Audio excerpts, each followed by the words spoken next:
আধ্যাত্মিকতা আর ভ্রমণের নেশা, এই দুয়ের একটি চমৎকার মেলবন্ধন ঘটতে পারে আমাদের পশ্চিমবঙ্গের বীরভূমের তারাপীঠে।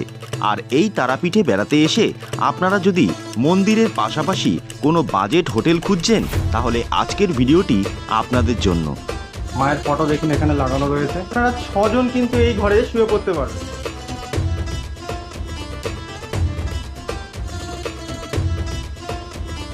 এসি লাগানো রয়েছে, উপরে দুখানা পাখা চলছে, ওয়াইফাই কিন্তু এই হোটেলে অ্যাভেলেবেল আছে।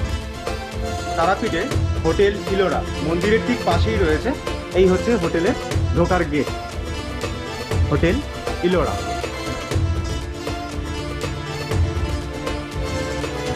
ঠিক আছে, চলুন তাহলে উপরে গিয়ে হোটেলের রুমগুলো দেখে আসি। মায়ের ফটো দেখুন এখানে লাগানো রয়েছে।